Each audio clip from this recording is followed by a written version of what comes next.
Hi, I'm back. How's it going?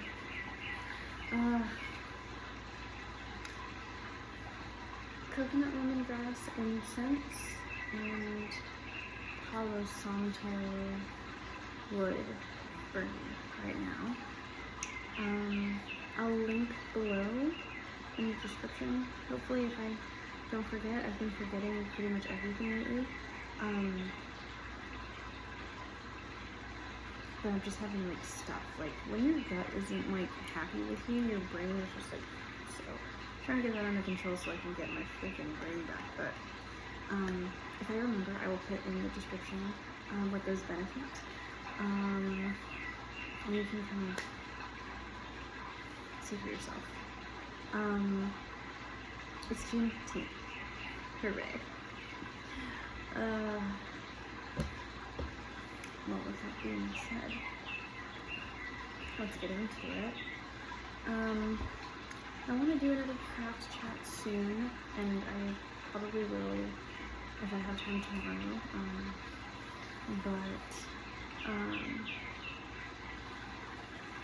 The other two bracelets ended up finding a home, unbeknownst to me. My family and I got a call from a dear friend, and they were like, on Saturday, they were like, hey, you gotta come over, drive up tomorrow, we're getting married tomorrow, and we're like, oh my god, less than 24-hour notice, and we're getting ourselves together, ready for a wedding, and made the drive out, and it was really beautiful and lovely, and congratulations to the couple. And it was just interesting because it was just like those two bracelets were already made, and I was just like, these are really big bracelets. But it was a great couple that got married, and congratulations to the Mr. and Mr. I don't know if they followed me or anything like that, but I am so happy and grateful that I got to be a part of that. That was wonderful. Yeah, let's get into it. Interestingly,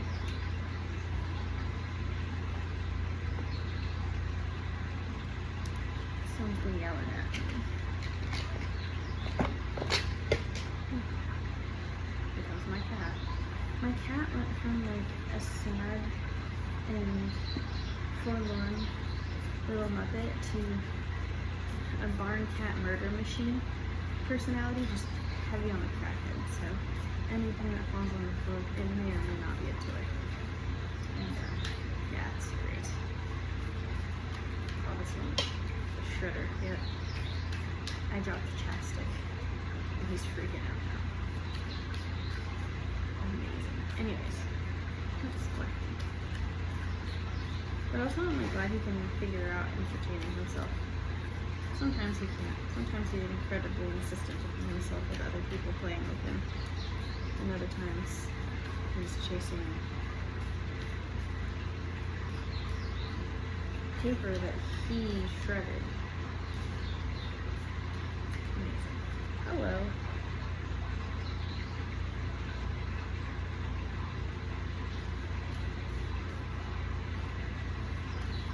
For some reason, Empty got like all this airtime. Airflow. So our card drops. Good for you, bro.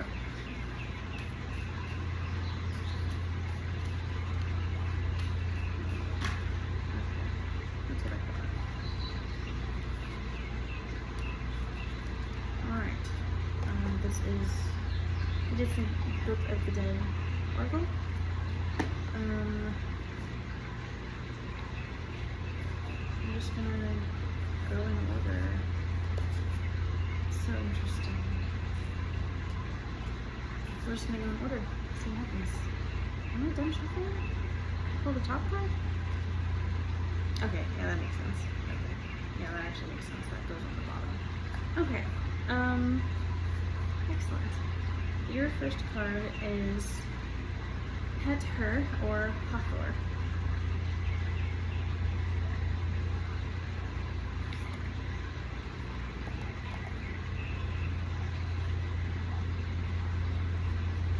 Okay, the key ideas are beauty, charm, and feminine power. Het-Her was the mother goddess of the Egyptian pantheon, and therefore she was the divine mother of all the pharaohs. She was associated with beauty, charm, seduction, sensuality, music, and dance. She was a nurturing goddess, and her people would invoke her aid in matters of family and parenting. Het-Her was also responsible for welcoming the dead into the realm of Duat by giving them food and drink to sustain them on their journey through the underworld. In a spread, Het-Her indicates nurturing energies are in play. This could be a time of family harmony or maybe struggles with parenting or conception. It could also mean that you need to indulge in a little more self-care and nurture yourself more. As a goddess of cosmetics, beauty, and sensuality, Het-Her comes to let you know that it is time to put the glad rags on and let your hair down a bit. Go out dancing, or go to a concert and embrace her gifts of music and song. Het-Her is telling you to have fun, to embrace life, and to share your hospitality with friends and family. Let her mothering energies nurture you and spend some time doing what makes you feel good. That's beautiful. So the second card in the thick pile was number 44, Sa.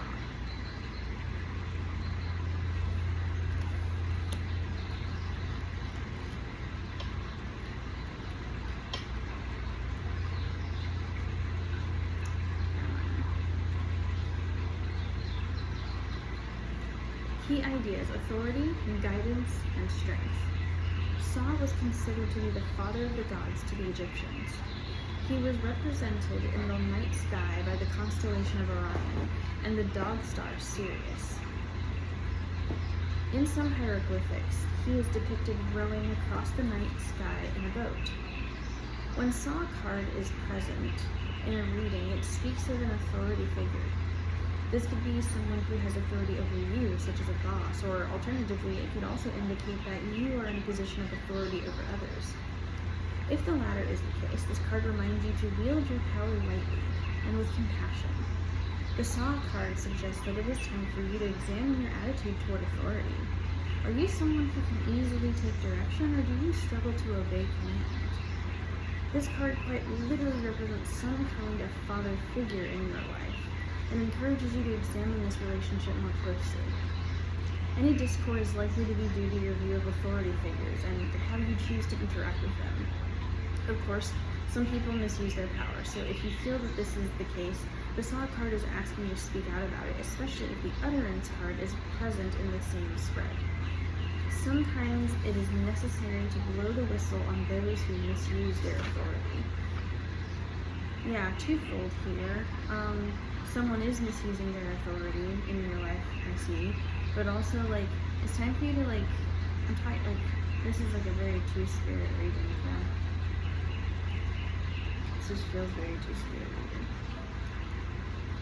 My cat's on cracker energy. I don't know if you saw it, but he's losing his mind right now.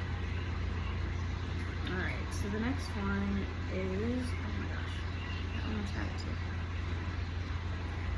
Number 16, Moot. Key ideas: nurturing, self-love, healing. Alright. Moot meaning mother. Alright, Father has arrived. Oh no, wait. It's Father, and now Mother. Father and Mommy? Okay. Interesting. Was considered by the Egyptians to be the mother of all things, so she is an aspect of the divine feminine. She was worshipped throughout ancient Egypt, and the female pharaoh, Hatshepsut, built a temple in honor of this goddess, just as the last pharaoh of Egypt, Queen Cleopatra, alluded to the goddess Isis, or Est, and described herself as the daughter of Isis, or daughter of Est. So Hatshepsut held a similar affinity for the goddess Mut. When this card comes up in a spread, it is a sign that you are being nurtured and guided on your path by this gentle goddess. As an aspect of the Great Mother, Mut can bring healing energies into your life, helping you to gently work through any health issues, particularly mental health issues, which might currently be holding you back. Mut arrives in your cards with a warm, protective embrace. She encourages you to take extra care of yourself, to do what you love and what brings you joy. As a goddess linked to the sky, she is here to let you know that things are looking up. Mut is a bountiful goddess, and she shares her gifts generously. All good things are coming to you, so be prepared to receive them with gratitude. Interesting. Mother and father, lots of nurturing energies, lots of collaborative and nurturing energies, like whatever is supposed to come from this one, especially this next one, the mourner card. You know, it's going to come at, you know, at this saw card energy. Whoever this father figure relationship is that you have that you're going to have to mend, externally and internally in gathering. Whatever that means for you and your role in life, whatever you've chosen to do with it, you know, there's going to be some painful things, but you can't bully yourself through this. You got to nurture yourself through this. I guess. What do I know? Alright. Sorrow, a loss, grief. The Egyptians turned mourning into an art form. They frequently visited their dead in the tombs and held festivals of remembrance for the deceased. Flowers would be taken to the tombs, much as they are taken to cemeteries today. In modern Egypt, the official mourning period is still 40 days long.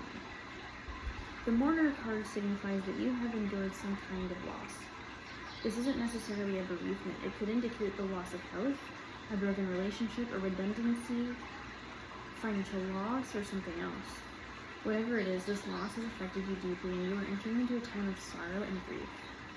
Mourning involves a process of remembering how life used to be, accepting that life will never be that way again, and coming to terms with the new reality. It is a process of letting go and moving forward in small incremental steps. Bear in mind that the universe hates a void, so if something has been lost to you, then something else will come along to fill that void. However, this doesn't happen overnight, and sitting in the space of this void can be a traumatic experience. That is when the sorrow feels overwhelming. Take heart though, because mourning is a phase you go through. It is not a way of life. Be kind to yourself and have patience. The sorrow will eventually pass, and new joy will fill the void. Are you like cutting off a dad or something? Okay.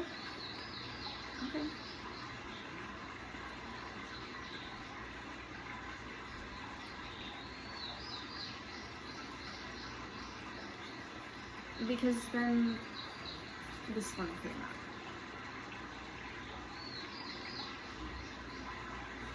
Like, I could talk my shit as I'd like to do, but we're just gonna.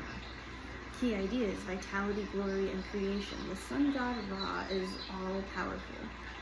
The ancient Egyptians believed that the sun was reborn every morning, and that the god Ra, in his aspect of Kefri, was the power behind each new dawn. Because of this, they viewed him as a god of creation, rebirth, and renewal. He is associated with abundance, power, wealth, prosperity, security, and stability. Ra's golden power kept Egypt prosperous and well-fed, making it a force to be reckoned with in the ancient world. In a card spread, Ra indicates that you are coming into a time of power and prosperity. Your light is golden right now, and all that you touch will reflect this power. You have the Midas touch. Whatever you turn your hand to at this time is likely to become fruitful, but you will still need to work hard for your achievements. This predicated prosperity is especially likely if the Riches card is also present within the same spread. Let's check. No. Sorry. A time of great abundance is heralded with the turning of both these cards, but they're still prosperous, alright? Ra also indicates that this is a time for you to shine, to step into your power, use your talents, and pursue your ambitions. It could be that you will suddenly become the center of attention, all eyes on you. Enjoy the spotlight and feel your glory. Ra shines his light upon you now. Yeah. Okay. Yeah, you'll be okay. You know, like, it's a give and take with the universe, right? Like, sometimes what you need to get rid of in your life in order to move forward, to take that next step that you're wanting to take. You know, you gotta shed some dead weight, and that can be fucking hard, but you are super, super capable. You're super capable. I've got one of the big 9 here, Nephet or Nephthys.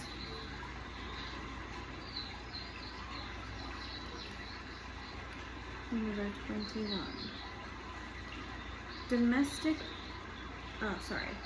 Domesticity, order, and harmony. Nebhet was the domestic goddess of the Egyptian pantheon. She was often called the mistress of the house, and she ruled over all aspects of domesticity, orderliness, organization, family, and harmony. As the sister of Osir, or Osiris, she is also linked with the funerary rites, mourning, death, and darkness. In a card reading, Nebhet comes to remind you to make time for your home life.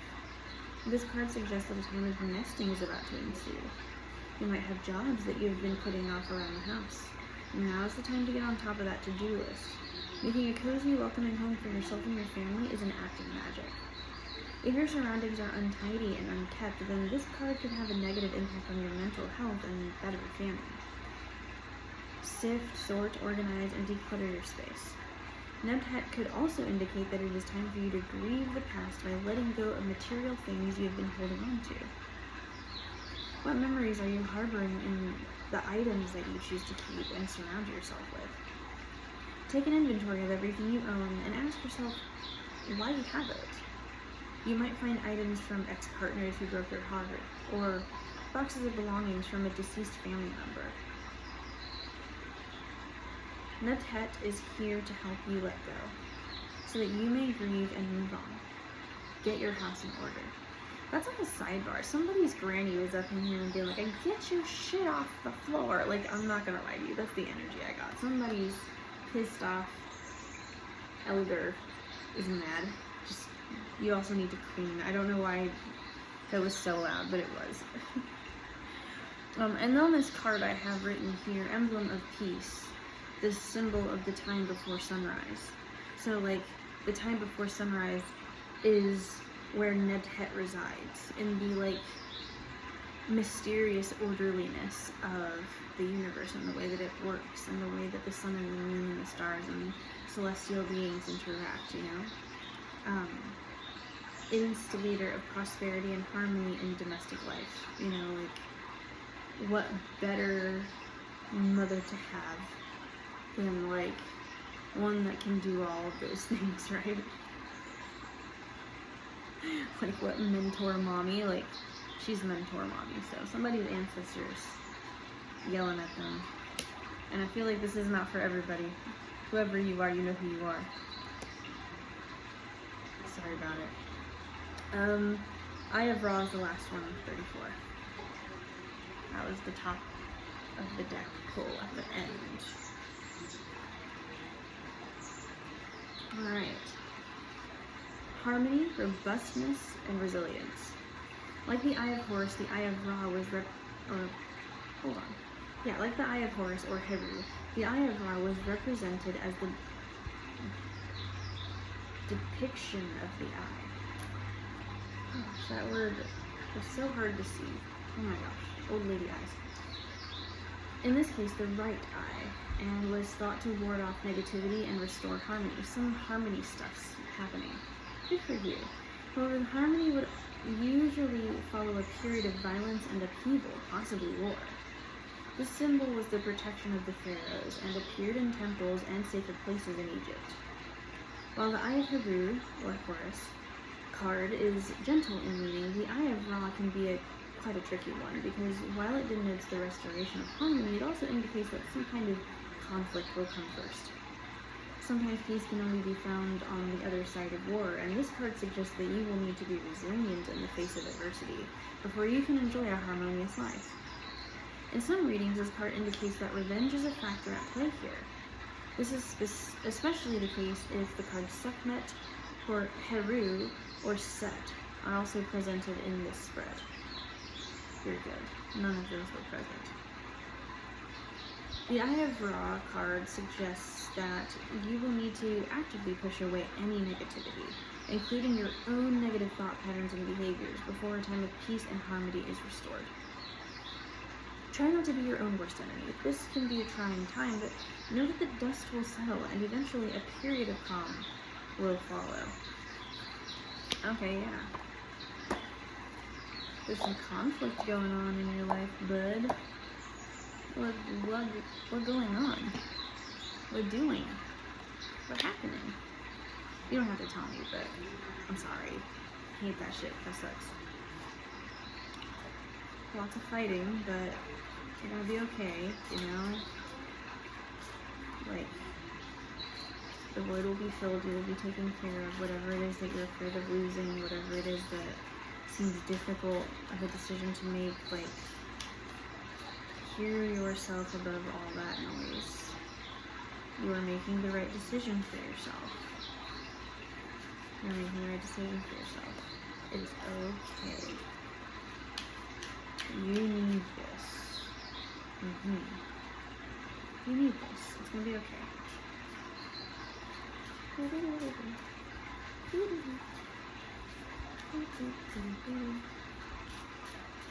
don't know why that's just the music for this shuffle.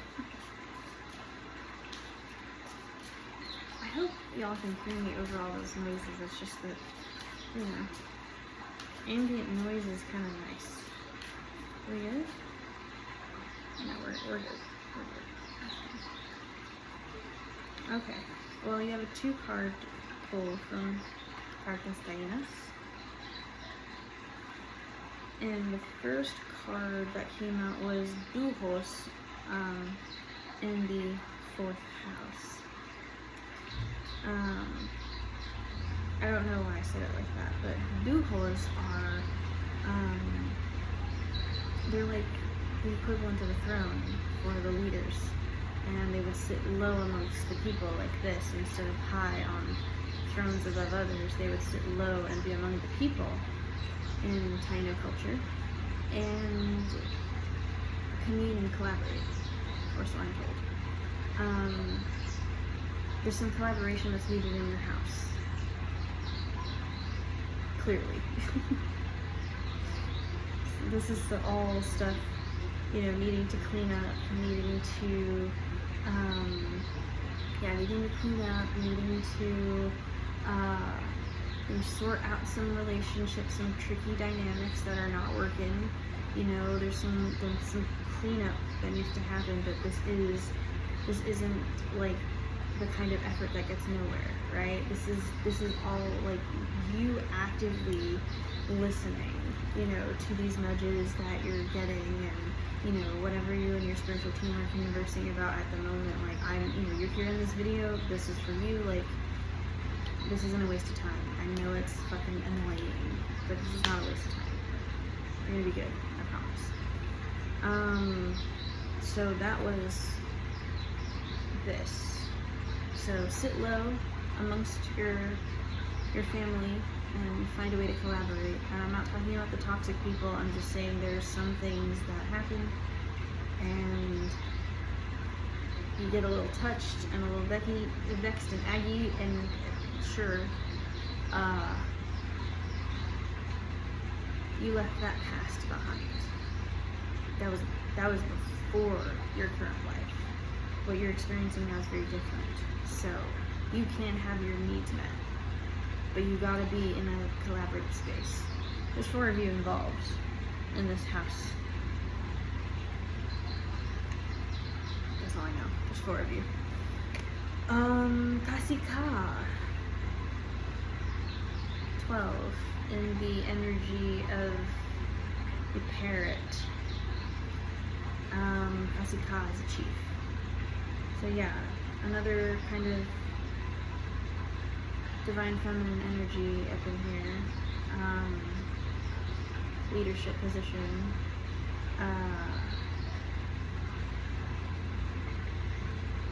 12 is a big number for you. And there's a message for you, you know. So maybe a divine feminine energy is entering into your spiritual team. Actually, yeah, that's exactly what that said. Oh yeah, you got somebody In a scrub, a divine feminine presence is entering your spirituality. Yeah, there we go. That's exactly how she sounded. I'm so sorry. It's all love here. Thanks, Joss. I gotta be a weirdo sometimes. So yeah, that's that, which brings me to this one. Are y'all yelling too? Yeah, okay, actually stop. I have to figure out the oracle. Got a couple that we gotta pick from here. They,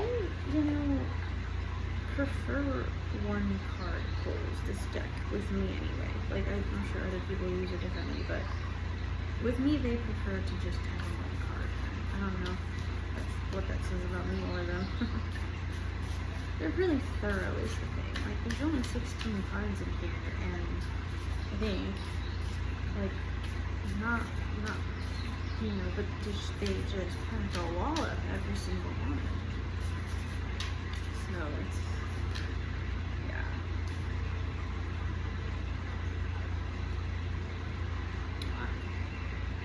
This one always reminds me of Yamaya a lot. Divine Mind. But no, this is actually the card for you. Ooh. Yeah, they kind of wallop, y'all. Sorry about it.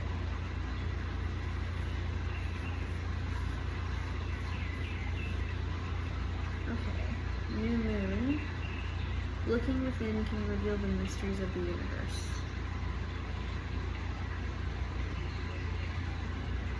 Righty. And your card is Ojo Lagvan. When death calls, there's no place to hide.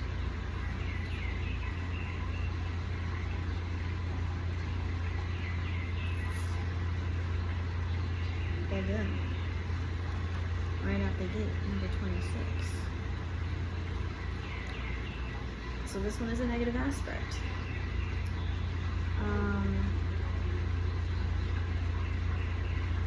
Keywords: impressionable and easily influenced.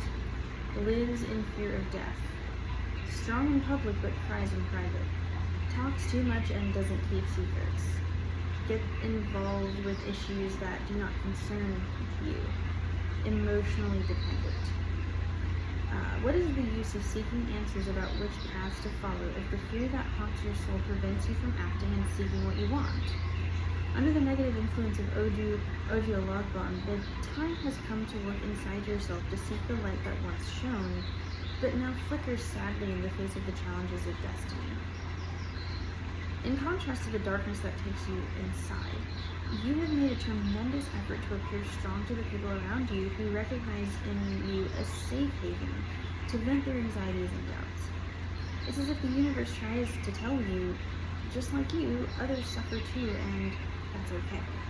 After all, no pain lasts forever. However, as a way to avoid taking your own life in hand, you give in to other people's issues and many times end up blurring the line between advice and intrusion. I know your intentions are always good, but while trying to help others as a way to escape from your own shadows, you've been talking too much, and even without realizing it, revealing secrets and intimacies that were confided in you. Are you gossiping, bro? Don't do that. Yes, the world is a dangerous place, but are the threats really so much bigger and stronger than you are able to face? There's a saying that worse than dying is not feeling alive. And isn't that what you've been doing? Accepting your circumstances without even trying to do things differently?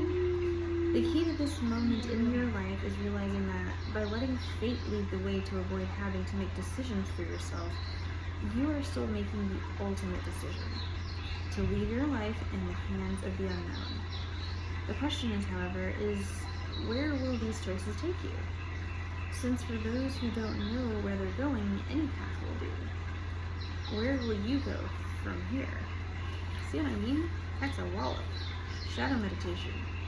Even though the world is full of dangers and risks, how many opportunities in life have I lost by living scared of the darkness of what could have been, not realizing there was also light along the way?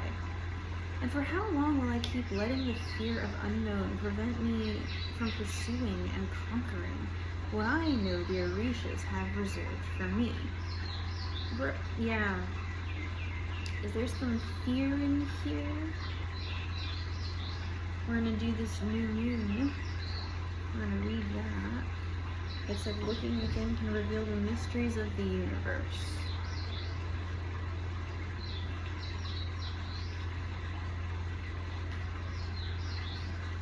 Oh my gosh, right here. Okay. It says, if a negative Odu card presents itself with new moon, it's time to look deeper into your soul, investigating what happened in the near past so you're facing these issues right now. Only this way will you be able to reveal the secret possibilities that the new moon keeps under its shadows, and in the near future, shine brightly when the waxing moon rises. Yeah, fam, like you just need to, you're very afraid of some things. There's like a lot of afraid of things energy going on. They're not for you. Yeah, there's a lot of fear going on. Stop doing that. There's nothing to be afraid of. You already got the confirmation like half this reading, so you're fine. You're fine. What's not fine is all my shit is upside down. I guess, yeah. The goddesses didn't want to talk, but the Odus had some things to say, clearly, so yeah. Like, it's not on some picture bitchin', it's just that, like, you're wasting a lot of effort and time being afraid. You could be, like, curbing that energy, it sounds like. Like, it's like the difference of, like, worrying and, like, actively pursuing the thing to help you not worry anymore is different than just pacing while the thing that you need done isn't getting done, kind of thing. I think that's what is happening to you. Okay, just gotta, you'll be fine. Here. You'll be okay, I promise.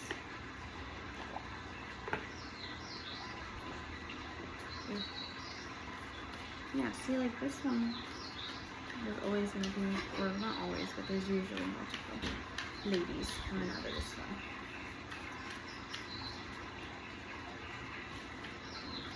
This one actually wanted to, yeah. Cool. Heck yeah. Yeah, that one wants to come out too. That's amazing.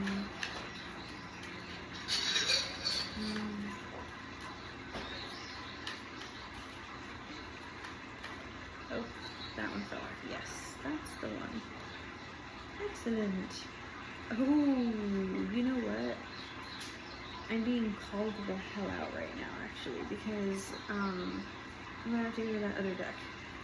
I need to call myself out. So I saw something and I felt the nudge to say something and I was like, that's ridiculous. Why would I say that?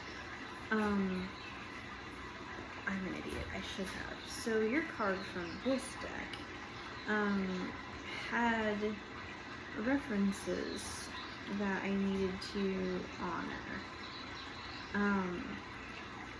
The Regent Orishas are Baba Lueye, Nana or Nana Buruku, or Buruku, and Iku, the Death One. And the last card that plopped out of the African Goddess Rising deck that I just did a pull for is Nana Buruku. So yeah, somebody's grandma, like heavy on the grandma energy going on here. Whoever I'm talking to, your grandma is yelling at you right now. A grandma figure wants to talk to you. But she comes at the end. So the first one in this spread is Yasigi, living out loud. Yeah, we've said grandma like 18 times throughout the spread. Like, definitely grandma stuff going on. I love it. Alright, Yasigi. Yasigi has the reputation of being a free-spirited party goddess for the Dogon people of Mali. She was the very first Yasigni. The Yasignis are women empowered to participate in the masked dances. Guidance. Express yourself. You have something to say. Share your voice and magic. Express your you-ness. Embodiment. The way you express yourself won't make everyone happy. That's okay. You are not meant to.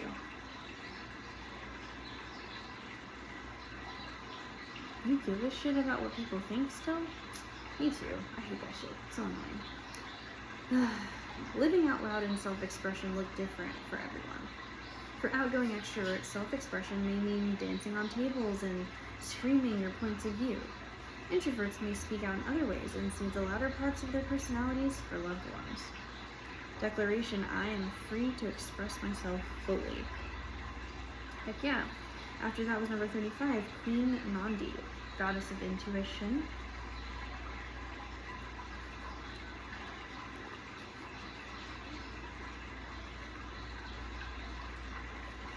Alright, Queen Nandi was the mother of warrior King Shaka Zulu. His father's royal family first rejected her. They said that she wasn't pregnant and her belly resulted from an Ishaka beetle sting. But Nandi knew her son would be great before he was born. Let me just say, I've seen Queen Nandi come up in several readings. Excuse me. Yeah, you gotta really believe in yourself. There's an intuition blockage that you gotta, like, clear. Excuse me, as I burp. Wow. Gotta clear that shit out. It's just literally airbags. It's nothing to be afraid of. Just get it out. Guidance. You already know. You know what the gas is. The spiritual gas. Take a deep breath and surrender to what you know to be true. Trust your inner wisdom and guidance. Embodiment. What is your guidance telling you? Put your hands over your third eye, center of your forehead, and ask, if I knew what the answer is, what would it be? Then, follow your first instinct. The Creator and your ancestors connect with you through your intuition. Trust your internal GPS. The nudges, signs, and coincidences are divine guidance. And this is like, yelling at me because I literally just told on myself, okay? Nana Baluku is yelling. The nudges, the signs, and coincidences are divine guidance. Slow down. Go for a walking meditation. Be present with nature and pay attention. Being present allows you to feel, hear, see, and sense your guidance. Declaration, I am knowing. And last but certainly not least, Nana Buluku, goddess of seasons. Ooh, I like the, got like tingly. Get my left toe. Alright. Nana Buluku is that most high, supreme being, primordial mother, grandmother of all the Orishas, and Dahomi's wise woman, herbalist, and healer. Guidance. You have entered a new cycle that is very old. Allow yourself to become present. Trust in divine timing. Don't be in such a hurry. There are no shortcuts here. Yeah, like I know I don't know what race you're running with yourself, but like you're really hard on yourself. And you're doing like a lot of work and you're still being hard on yourself. Stop doing that. Like a lot is happening. Yeah. Like the fucking world's falling apart. Like it really is a lot, but like, hey, look at you. Like, take inventory of yourself. Be fucking proud of that. That is more than so many people before you could even fathom and be capable of. Be nice. Goodness. Embodiment. Are you ready for a new beginning? You are in or entering a new season that will force you to evolve. This is a time of major transition. You are not stuck. You are holding on to old patterns. Change can be terrifying. Allow yourself to be mentored. When you choose a new path, you are ripe for self-sabotage. A commitment test from the universe may pop up to delay this new pathway, but stay the course. Your time is now.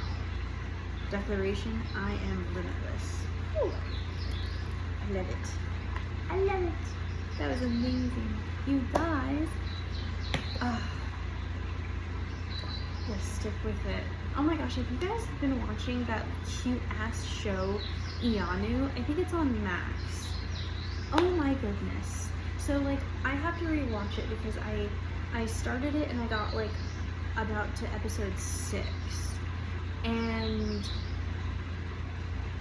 my mom came down after I had my hospital stay, and or my mom and my grandma, and so I had to like put something on that was grandma approved, and why not Iyanu, and we ended up starting it from the beginning. So I'm kind of discombobulated on where I am with the story, but oh my gosh. Oh, I love her drive, I love her persistence, I love her tenacity. There's just something so magical about her. Obviously, that it just like they really, the show writers and everybody involved in that project is just doing such a fantastic job of telling the tales of Yoruba land and really doing justice to that part of childhood that a lot of like people my age and older could only hope and dream of seeing as a child. You know, we've not had that opportunity as children, and so there's little baby me, at least I'm talking to a group of us who haven't had quite the chance to see the, you know, the Avatar The Last Airbender style, you know, hero arc that is us. You know, that was always us, that was always there, you know, and it just feels really good. Baby Bex is just thrilled watching this show, and loves Bibi, one of the characters, absolutely loves him. So yeah, I just think get on that show if you are able to. I think it's on Max or Cartoon Network. I don't really understand TV. I just like, I'm a bog witch, and so I just press buttons until things work, and you know, it seems to be working out for me so far. My cat is finally off the crackhead emoji. Good for him. Just watching him sit there with his eyes closed inside of a massive box. It's magic. Yes, watch Iyanu, it's the cutest. And also just super beautiful and inspiring, and just, I loved it. I loved it so much. I wish I had that as a child, but who said I have to stop being a kid? I'm gonna dress my little bunny ears. I'm gonna head out. I love you guys. Bye.